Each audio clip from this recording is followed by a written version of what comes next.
a platicar de los planes de reactivación de la economía mexicana y los diversos factores que podrían impulsar pues una reactivación. Saludo con mucho gusto a Ildefonso Guajardo, exsecretario de Economía y consultor internacional. Muy buenas tardes, maestro. Hola, ¿qué tal, Susana? Qué gusto saludarte aquí desde Monterrey. Igualmente, muchas gracias.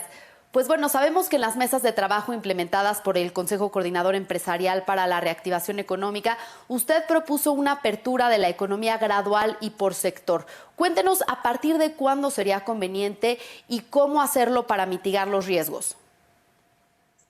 Como es clarísimo y en todos los países del mundo ocurre, en estos momentos quien dicta claramente los espacios para pasar la fase más delicada que es en la que estamos es el sector salud. Pero lo que pasa es que el sector económico no puede estar simplemente sentado esperando, tiene que empezar a elaborar una serie de instrumentos para estar listo en el arranque. Los más importantes tienen que ver con todos los protocolos sanitarios que tienen que ser diseñados sector por sector. Entenderemos, Susana, que no es igual definir un plan de protocolo para quien me cortó el pelo esta mañana en una sala de corte, que tiene que establecer un patrón con sus clientes, una limpieza de los lugares, utilizar una mascarilla apropiada, cambiar de batas para atender al cliente, que lo que es una gran planta automotriz que está conectada en la cadena de valor de América del Norte. No podemos establecer un traje que le ajuste a todos, tenemos que estar preparados. ¿Por qué? Porque todo mundo, sobre todo las pequeñas y medianas empresas en México, que son la mayor parte de los establecimientos, están sin duda, le está faltando oxígeno y tienen que estar listos para arrancar en el momento donde sea responsable arrancar. Pero para que esa responsabilidad sea concreta y creemos las condiciones, también tenemos que aumentar el número de pruebas, tenemos que generar espacios de aislamiento y poder trabajar de una manera responsable con el regreso de las empresas y de los sectores a la actividad productiva. Claro. ¿Cuál cree que deberían de ser los sectores prioritarios? Estamos viendo que el sector automotriz ya está planeando la reapertura de las empresas, por ejemplo. Fundamentalmente tienes dos grandes generadores de empleo que generan cascada, inclusive hasta llegar hasta la economía informal. Los 3 millones de trabajadores que están en el sector de exportaciones manufactureras mexicanas es una estrategia que tiene que beneficiarse de la entrada en vigor del Tratado de Libre Comercio a partir del 1 de julio. Y es una estrategia que tiene que ser concertada y coordinada en América del Norte con los mismos estándares de seguridad en la línea de producción. Ahí también hay variantes. Por ejemplo, una gran empresa automotriz como Nissan está robotizada desde hace mucho. Antes del COVID no tenían espacios compartidos cada 5 metros porque funciona mucho a nivel robotizado. Sin embargo, si te vas a la construcción de autotransporte de carga, es altamente intensivo de mano de obra y requiere ajustarse a una nueva dinámica de adaptación. Eso, claramente, el sector economía con el sector salud deben definir esas políticas, pero por eso establezco, tiene que ser sector por sector y hay sectores que la van a tener muy difícil, como el sector turismo y el de transportación aérea, por ejemplo.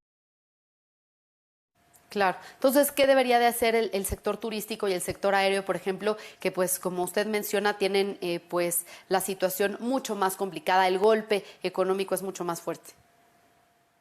Primero, ahí tenemos que tener estrategias de política pública conscientes de que tenemos que soportar a quienes le han dado mucho a México, los centros turísticos de Cancún, de Puerto Vallarta, de Acapulco, de Cabo San Lucas. Esos centros turísticos tenemos que protegerlos y guiarlos hacia la salida. En ese sentido, hoy se requiere una intervención directa y franca para apoyar a los trabajadores y pequeños y medianos empresarios que están en la línea del servicio.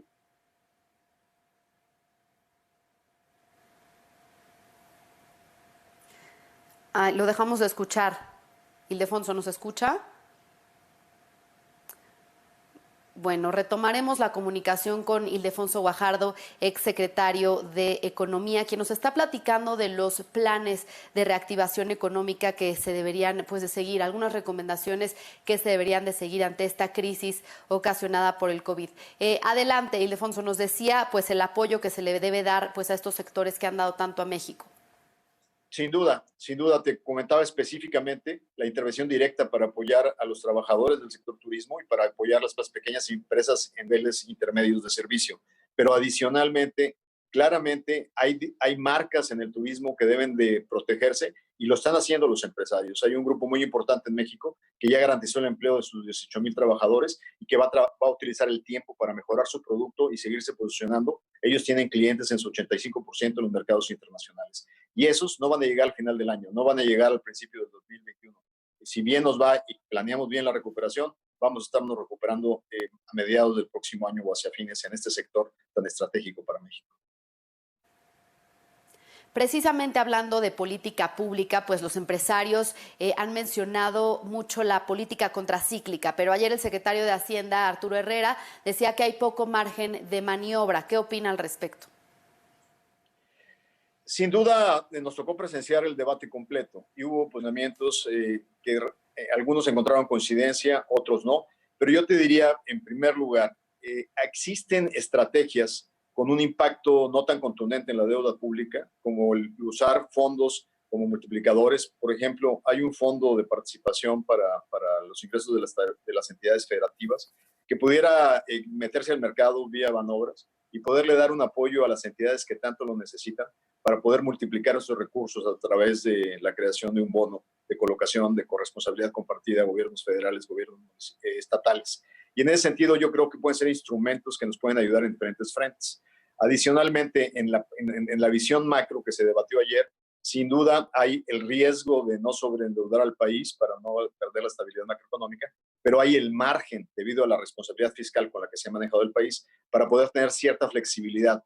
Porque el problema es que si no lo hacemos, se nos van a caer los ingresos vía impuestos por la reducción del pastel, y eso sí va a ser un problema. Porque si bien entiendo, y sin duda aplaudo, el que sea primero los pobres también reciben dinero del pastel económico que se genera por los 3 millones de empleos que genera el sector exportador. También genera empleos y derivados lo que hacemos en el sector energético. Por lo tanto, no se pueden hacer rescates aislados porque todos estamos en el mismo barco. Ildefonso, hace unos días se dio a conocer que el 1 de julio iniciará la implementación del TEMEC y por otro lado ya se aprobó pues esta modernización del Telecuem. ¿Cuál es el saldo de estas dos negociaciones? ¿Cree que México ganó en ambas y el panorama de los tratados se modifica con la pandemia? Sin duda la modernización del original NAFTA, ahora el TEMEC, era algo fundamental. Políticamente, el tratado inicial estaba muerto en Estados Unidos. El presidente Obama nunca se refirió a él como NAFTA, porque era kriptonita política para los demócratas. Era ya cuestión de tiempo que necesitábamos replantear los fundamentos de la negociación en América del Norte. Y en ese sentido, el nuevo tratado no solo es más responsable desde el punto de vista del impacto social en incluir el capítulo laboral y el capítulo ambiental, sino adicionalmente a incluirlos, también hace un compromiso de mayor contenido en la región de América del Norte que ahora sí nos cae como anillo al dedo dentro del contexto de la nueva dinámica de las cadenas globales de valor. ¿Hacia dónde vamos? Hacia una redefinición y reingeniería de las cadenas que se apoyaban tremendamente del continente asiático. Y si somos realmente estratégicos, podemos posicionar a México en la atracción de esas cadenas que se están desarticulando en otros continentes y sobre todo con las nuevas reglas del tratado que ya está por implementarse el 1 de julio. En el caso de Europa, felicito a la Secretaría de Economía por la conclusión de ese tratado, que es un acuerdo que moderniza un acuerdo muy antiguo que le faltaba un nivel de ambición y abre estrategias alternativas al sector productivo agroalimentario mexicano, a Europa, que en el primer tratado quedó fundamentalmente fuera, con muy pocas oportunidades para los exportadores del sector primario mexicano. Adicionalmente da nuevas realidades en el sector servicios, incorpora la modernización misma del sector de telecomunicaciones. Yo creo que Europa va a representar una alternativa importante a la diversificación del comercio exterior mexicano. Bien, entonces, ¿cuál es la lección en cuanto a la proveeduría? Digamos que vamos a seguir dependiendo de Oriente o ver proveedores de la región. A ver, sin duda, esto va a ir tomando arranque paulatino. China, como vemos, está reiniciando con muchos problemas para poder levantar el consumo. Ese no es un problema nada más del shock de oferta. El problema es que también tenemos que garantizar a través de los protocolos sanitarios que se vuelve a tener la confianza de consumo dentro de los mercados. Algunos sectores no la han perdido, como el sector alimentario, que sigue sin duda con las cifras que tú acabas de compartir con tu auditorio, que son sectores que no han realmente resentido un gran impacto. Sin embargo, en otros sectores tenemos que volver a incentivar el consumo. Los bienes durables en el sector automotriz aún y cuando reiniciemos la industria automotriz, la caída del consumo automotriz en México y en Estados Unidos va a ser un fenómeno con el que hay que lidiar y hay que diseñar políticas de incentivos al consumo en ambos mercados.